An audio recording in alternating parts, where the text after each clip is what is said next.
Well, as being warned many times by my wife previously, I don't really take too many hints too seriously. And she just said she's done. She said she's worked on a relationship and therefore that's it. It come as a shock, even though I knew it was coming. I just done the typical man thing and ignored it and just drove us further and further apart, really. I'm speaking over here with Daria Sharmani, who goes by the name of Di. Thank you for taking the time to share with guys what you're going through, which is very personal, which is very powerful, which is very inspiring. And for the guys listening to this, I think you're in for a treat tonight because Di is in the middle of not just a marriage transformation, but in a deeper sense, a personal transformation. So, Di, what do you want guys to know about you before you talk about what we're doing right now in Amazing Marriage Fast Track? What led you to feel that you needed to get help for your marriage? Well, as being warned many times by my wife previously, I don't really take too many hints too seriously. And over the 18 years, I think over the last three or four so years, we've been on like journeys with fertility and with adoption and lots of other things that it just got to a point where she just thought, hold on a minute, this isn't working. And she basically did what she said that she was going to do. She was waiting for me to make these changes and I hadn't made them. And she just said she's done. She said she's worked on a relationship and therefore that's it. And it come as a shock, even though I knew it was coming in the first place. I just done the typical man thing and ignored it and just thought I was being kind by giving space and being too much space, maybe not actually communicating properly, and just drove us further and further apart, really, into a point where she'd just gone into an emotional communication and relationship elsewhere. And it got to a stage where I come back from a birthday holiday with her and we'd been burgled. So there'd been like some sort of other thing that happened and I wasn't able to turn up emotionally for her to support her. And she just said, look, I'm out. We've had lots of stuff over this 18 years. I'm 41 years old and so are you. And I've got half of my life left to carry on. And I don't think this is the right route. And I've got a whole lot of respect for her, really. She just said that she was going. And around Christmas time, she moved out. She moved back to her parents. You really packed a lot into that 90 seconds. And when we spoke as well, one of the things that was very apparent and to the guys watching this, there was no judgment. You didn't blame your wife. If she somehow comes across this interview, you've never blamed her. Now, you may have blamed her in the past between you and her, but by the time you came to work with me, you had a whole different attitude completely from yourself.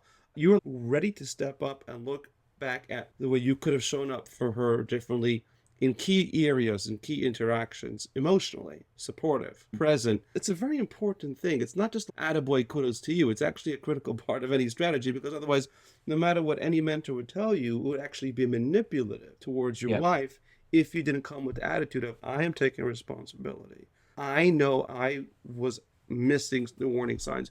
And it is very important because otherwise I've seen guys use good strategies, but the wrong husband is using the good strategies. Women are not stupid. They're very emotionally intelligent. And you've indicated the same about your wife specifically. Why would I try and fix things if I didn't think she was the right person and worth fighting for? You'd give up and move on. It'd be easier, wouldn't it? Exactly. It would be. Especially you guys don't have kids, so you don't even have reason binding you. So in a certain way, there's a higher level of commitment in the sense like, I'm sure she's right. I'm not just here because of the kids. I'm not here because of religious reasons. Both of those don't apply to your situation. You're here because you know you can make her happier, and you haven't, and you know you want to change yourself, and you know you got to make those changes regardless. She did tell you you got to make some changes. A lot of men go through this. Can you talk a little bit about the way you saw that cry for help and what you did about it? When she said, hey, you got to make some changes or else I'm going to leave. You had those warning signs, but you didn't pick up on them. What was going on in your mind? I think a lot of guys can gain from this if we can go deep into what happened. So how did I act previously when I was warned? I've had this excuse. I've acted probably a bit like a petulant child, really. When she would say to me certain things, I'd be like, that's not right. You can't say that about me. I'm doing all this stuff for us. What are you doing? I was judging what she was doing. And from a young age, it's evident that I've got ADHD. I know a lot of people don't believe in what that is, but that kind of did give me a lot of excuses sometimes to think that when she would say that, oh, you're coming home from work, I know you're getting up at 5 a.m. in the morning and coming home at 7 p.m. and doing and stuff like that. But I'm asking you to unload the dishwasher and you're grunting and making noises at me as if to say that stuff. hardest thing in the world. I do need your help. Like, you're not lifting a finger around the house.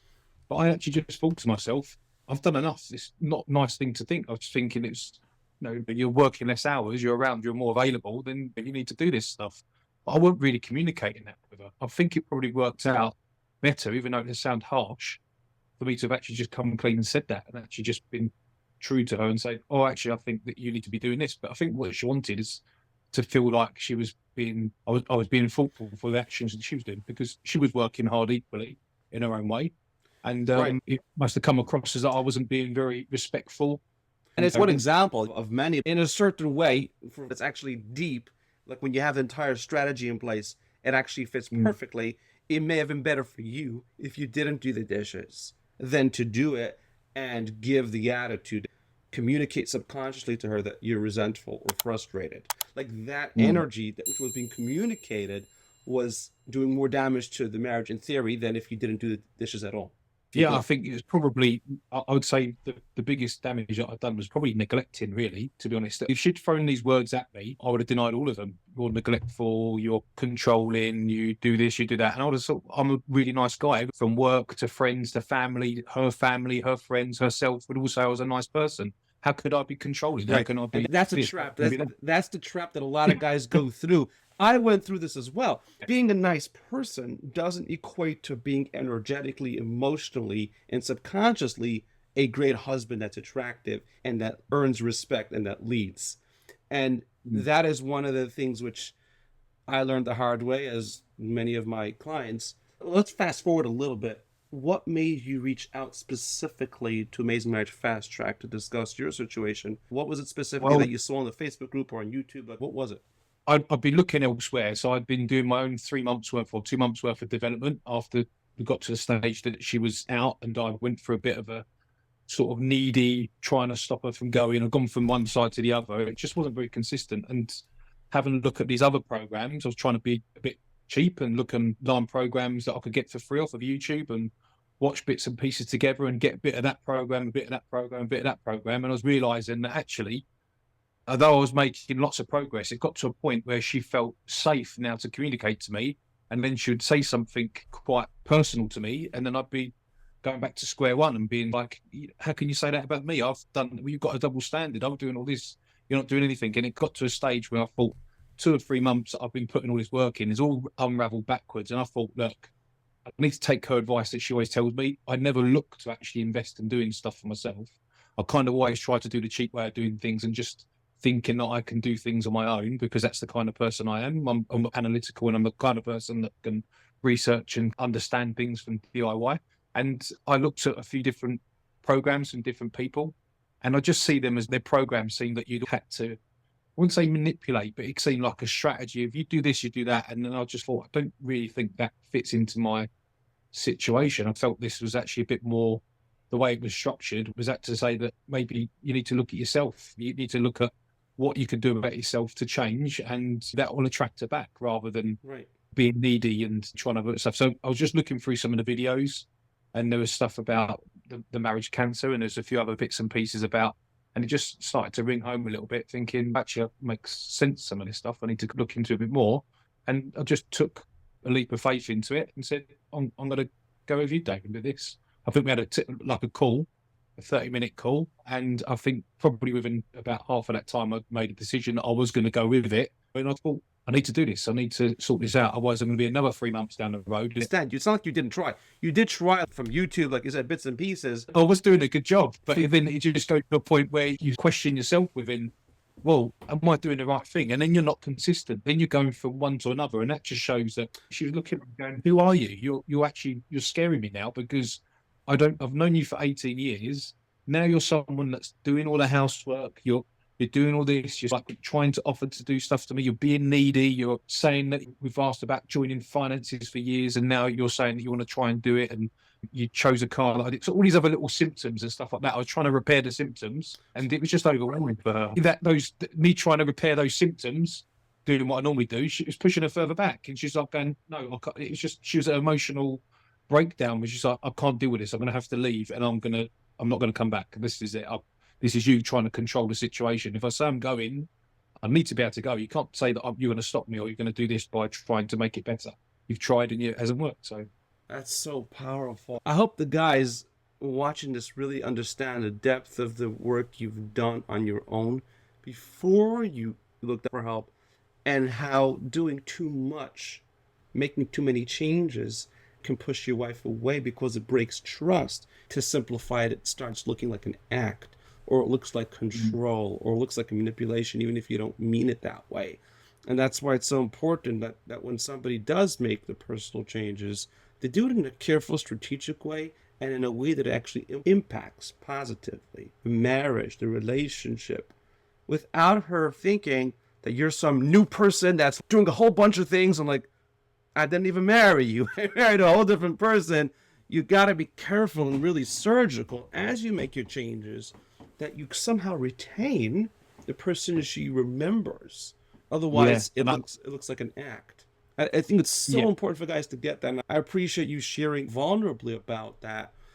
Besides the fact that it's in a British accent, which I'm kind of getting used to, so but I had to focus. But the gist, if I had to sum it up, I would say what you're essentially saying: in order to turn around a marriage, you have to make personal changes, but those personal changes have to be so real, and at the same time, they have to be directly connected to what she needs emotionally. It's not just personal changes on becoming a good person, which can actually scare her away if you do too much of that, or if you do it in the incorrect way, incorrect sequence. But it's also about personal transformation in a way that actually impacts the marriage. So you join Amazing Marriage Fast Track. What is the first thing you see in yourself that you were like, oh my God, I'm in the right place? Before you I actually think interacted with her and saw changes with her. But what was it that you saw for yourself? I think it's just I like routine, I like a program, I like things sort of all spelt out, and I know in myself that if it was structured in a different way, I probably wouldn't have worked out for me. But I like the way that the weeks are set out in a week. You can only open those modules in that week, because I know what I'm like. I'll be like going, I'm on week 6 within 6 days rather than trying to take my time. And because I don't like writing things down, I learn by watching. I'd have watched them all and go all the way back again. But I think the way that it's spaced out weekly, I've got a few days in and you checked in with me. So what do you think? And I said, I've definitely made the right decision. It's all ringing home, and it's actually making me feel a bit confident that I've made the right decision. And I'm hopeful just by some of the first modules that was in there. So what was it about the confidence? Because this is an important thing. A lot of guys tell me, David, I don't have the confidence somehow. I'm trying to be confident, but my wife can tell I'm not confident. It's ruining her respect. It's blocking her from being attracted to me. And you said you within a couple of days you started to feel confidence. Why did you start feeling confidence? Yeah, so I was in the right mindset when I started. I think that if I'd started this when I first went through it a few months before, and I hadn't made the changes, and my sleep pattern was bad, and all that other sort of stuff, I wouldn't have been focused on it. And I think I came in at the right place, and that confidence was coming from reading the modules and actually thinking, oh, that makes sense, because when I'm doing something and this happens, that's actually a good sign. It's not a bad sign. That's an important thing. Part of what you're doing in the beginning of Amazing Marriage Fast Track is actually going back in time, studying fundamentals, understanding what is a fundamental, what is a symptom. And this is one of the things you told me last week, that to you, it was the ability to act from unconditional love, the ability to see what is it about yourself that was blocking your wife from feeling unconditional love. There were things you were saying or doing, or not saying or doing, which were literally blocking her from feeling your love. And that is where you started getting a sense of confidence. Can you talk a little bit about what it feels like when you can actually start reading without talking to your wife? You can actually go back in the past and start seeing, wow, it's all coming together. It totally makes sense. I totally understand where she's coming from. What is that feeling like? Before I answer that, I think just to let you know, when I first started that first week, I actually think a couple of days in, I actually thought, actually, I'm quite bad with the stuff that I've done. And I come to a realization that maybe I'm not a nice guy, and I started to feel really bad for her. And I started to have a look at that. And I think that helped build me into the right position of thinking, actually, I'm not the innocent that's been done wrong. She's been done wrong for 17 and a half years. And I've just been acting like a victim, and I've just gone through there. But that confidence that I was getting, it felt great, because I felt like, oh, I can't do anything wrong. Like, I'm now learning how to communicate by saying the right things and listening to the right things, and not listening to answer questions to her, just listening to actually just be there for her and be sympathetic and stuff. And then it made me Guy, feel confident inside, made me feel strong. you said something so powerful, but I think to you it's so natural that you didn't even realize how important it is. You went through a very painful experience where you actually went back in time, and so I hurt her so much without realizing it. But Yeah, paradoxically, at the same time, that actually built your confidence. You yeah, somebody would think that it was so to you. You said it like almost like casually, but to somebody watching it, they're like, "1 second, what the hell?" You just went through a painful experience. You're going through essentially an X-ray of seeing everything that went on behind the scenes in her head, how she interpreted how you looked to her, and that really actually hurts. That's actually painful. It mm, actually, like you said, it felt like said it. Maybe I'm a bad guy. I'm not such a good guy. But at the same time, you're like, no, that actually gave me confidence. And I think it's so powerful. When you said that, I was like, okay, 1 second. It's important to highlight that because for guys watching this who are going through marriage cancer, experiencing that disconnect, that distrust, that separation, maybe even if it's just an emotional separation from their wives, it is so important to mm, understand that the beginning of turning around a marriage requires this level of depth. You got to have an X-ray. You got to do the CAT scan before you do surgery on the marriage. You got to know what went wrong, and it has to be something that you could change, because if you can't change it, there's nothing you can do. If it's not you that went wrong, then what are you going to change? Her? That's not going to work. Can you tell us something powerful about a conversation or interaction you had with your wife where you can see she's starting to see those changes within you, and that there's an opening up, there's a warming up in the relationship? Like you can see the signs that you guys are making progress. in a general sense, I feel that she's been in a position now where she's feels safe to be able to talk about the relationship, and then she goes hot and cold, like she can talk about it. Whereas I'd be the one that would be putting the dampeners on it or making her feel that she can't feel. She's the one that actually feels emotional when she says, "Oh, I can't talk about that. No, we just do something else." And I'm the one that's actually standing there, strong, willing to talk about it. And we're told not to talk about the program when we're at the beginning stages with your family, not for any other reason other than it's good to show that you're making these changes on your own, so it doesn't look like you're manipulating the situation. But I just felt in a safe position that when she was in the car with me and I was dropping her off at her parents, because she stays at the house once a week because she teaches yoga locally still at the gym, and she does have a massage and works from home. So she does that in the day while I'm at work.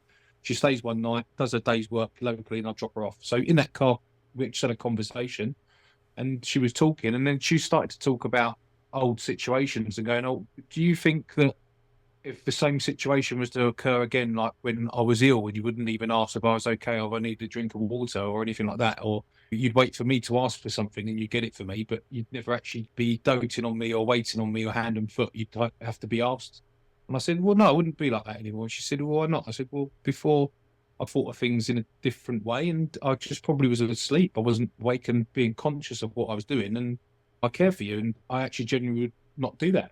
Situations before where that So kind of thing has nice. happened, and I just sort of didn't realise it. Even tonight, I mean, Monday nights is usually the night that she will come over. She'll would have worked during the day, and then she goes home. She doesn't stay on a Monday night.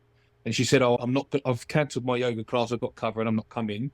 And I just thought, well, I'll probably just see her Thursday or Friday, or maybe I won't see her. I'm not going to reach out and make out on being needy or clingy. I'll just say that's why I didn't really think anything of it. And then she just messaged me about 2 hours before this, and she said, "I'm gonna come over tomorrow and stay Tuesday night and Wednesday night. Is that okay?" And I was like, "Yeah, that's fine." Like, out of the blue, she wants to stay 2 more nights. Not that I give her a space, but she feels comfortable to want to spend her time with me and share a meal and be polite. And that would have not happened a couple of months ago. She couldn't be in the same room. She was actually disgusted. She'd said she wasn't, but I could tell by the way she looked at me and talked that she was actually like done, as in like she just got that numb look to her face that when she And now, started to what's the speak. what's the look in her face that when you guys are Well, talking? if she feels it's difficult to talk about the relationship, we can talk about anything else. And she's smiling. She's got that smile back that she used to have.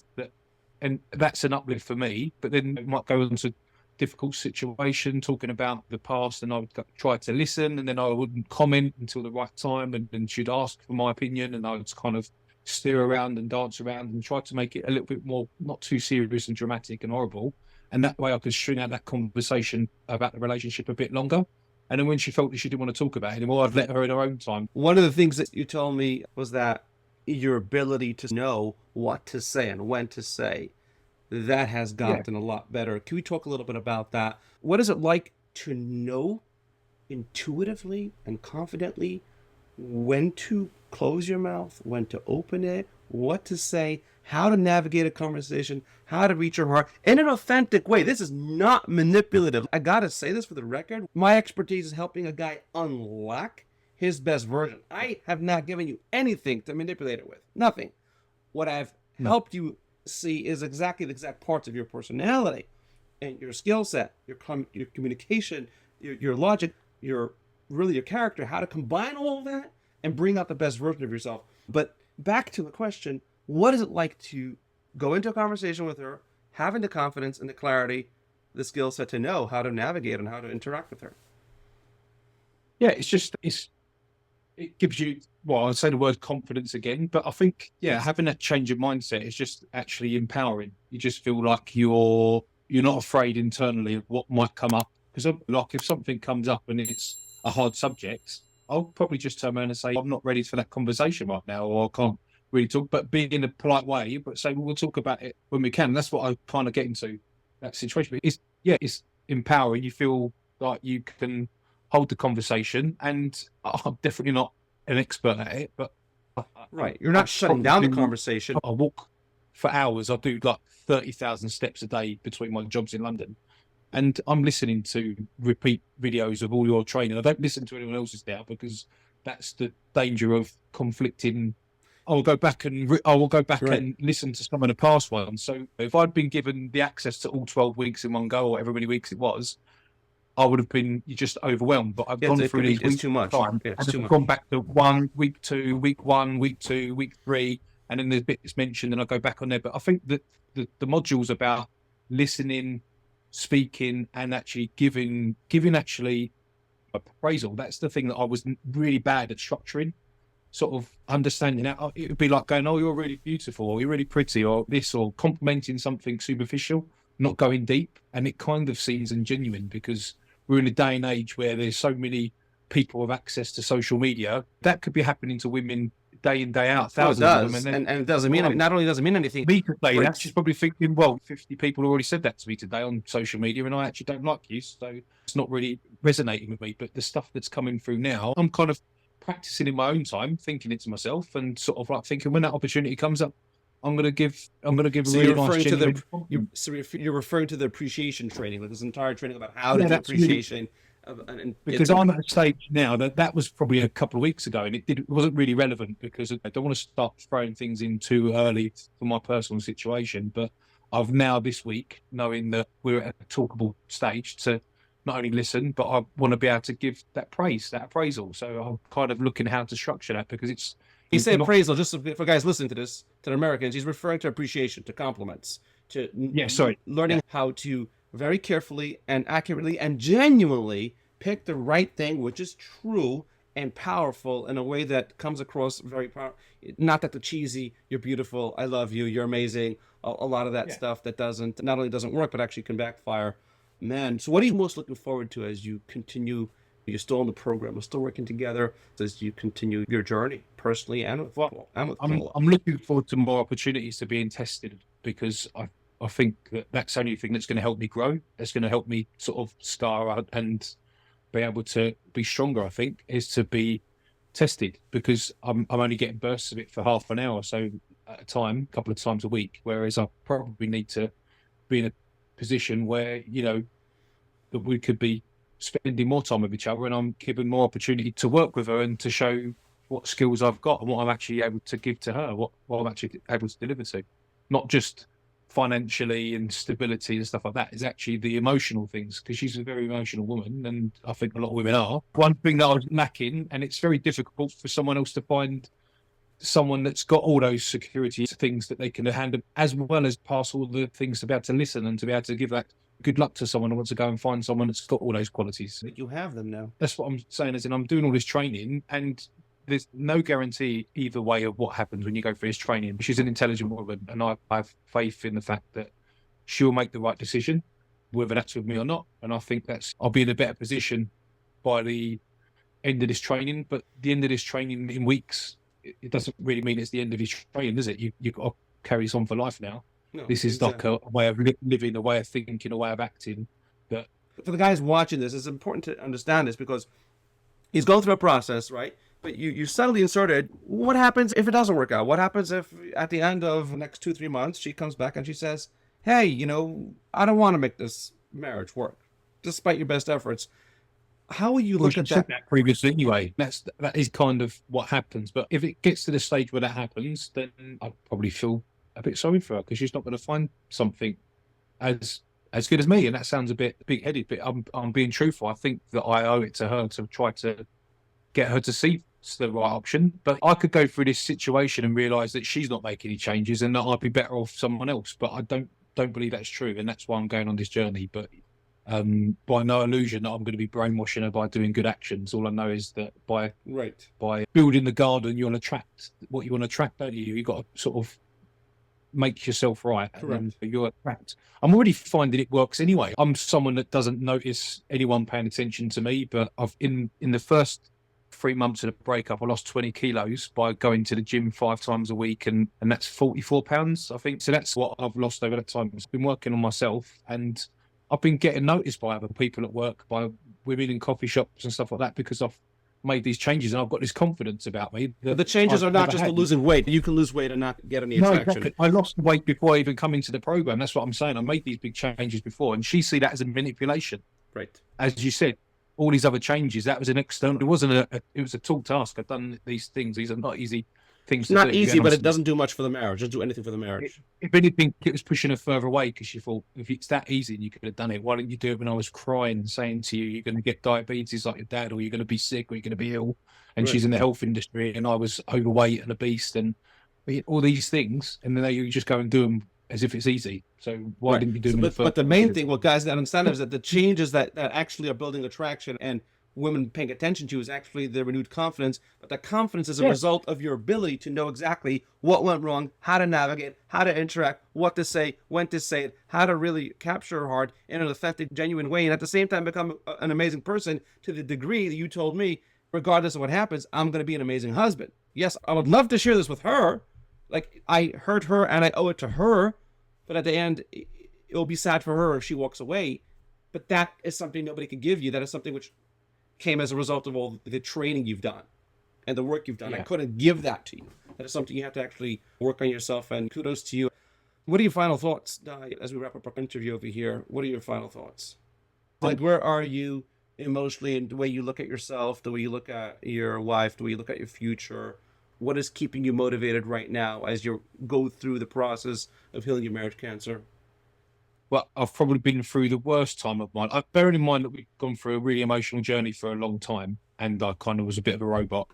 I've probably gone through like the worst time of my life in the last few months to now I actually feel like I'm in the best phase of my life. And I'm 41. That should have been in my 20s. But I'm actually feeling that energy. I feel confident. I feel hopeful. And this is only week 5 or something like that. And I know it's not to try to put.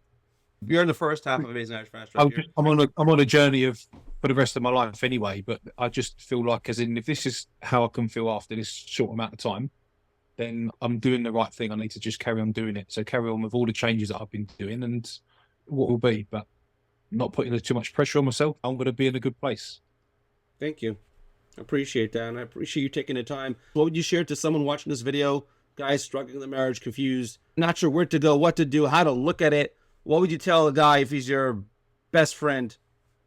Well, I have told my best friends as well. I've said to the ones that have gone through the same situation to do something about it. Actually, it's human nature. You've got to test for yourself and try to find your own failings, learn from others as well, and give it a go for a couple of months. But if you're noticing the things that I was noticing, that actually I'm going to do some permanent damage here, or I'm going to make it a lot harder to come back from, just seek professional advice. And by that, I don't mean going and getting counselling, of going and actually doing something about changing your life and being more positive and attracting things into don't your life. Ignore it. Like, get to work, look at it, embrace it as an opportunity to have an incredible second part of your life and to grow from it, as opposed to just letting it beat you down, but to make something of it. And if you know in your heart that you need help, get the help. If you know in your heart you need it. Di, I appreciate you taking the time to share this. There's something guys get from these interviews that they cannot get from the formal trainings that we do on a weekly basis. It's impossible for me to communicate that because I am me, I'm not you. But when someone actually in the middle of turning around their marriage, in the middle of really working on themselves in a very deeply personal way, pulls back the curtain and shares information that you shared, it's very powerful, it's inspiring, it's hopeful. And yeah, one person's story resonates with one person, doesn't it? So more than it does someone else. So, I looked through lots of videos and I never found someone that didn't have children in their family, in their marriage, or had gone through some of the things. So it might help someone that's going through a similar situation with me that's not got children with their partner, but still believe that they're the right one. Exactly. So You're unique in that sense because just about everybody else in Amazing Marriage Fast Track has kids with their wife. And sometimes that's like a binding issue. Yeah. That's a positive. That's like what keeps a couple together. And in your case, I remember I was a little bit like, 1 second, no kids. I was like, 8 years. So why are you fighting for this? Like, okay, Yeah, and it's what- not what religious could be it? reasons. That was not the issue. My So family say the same thing as well. Why are you fighting for this? What are you trying to do? This is like a release. This is what you should be doing. And I'm like, you're not understanding. I'm not the good guy. You might think I'm the good guy. There's things in that I need to take a bite of. And I know that people need to probably carry on with the day and take a bit more time. But no, this is great. They're welcome to jump off the video if they don't want to. It takes a really good guy to be able to look back at himself and say, I wasn't a good guy. yeah.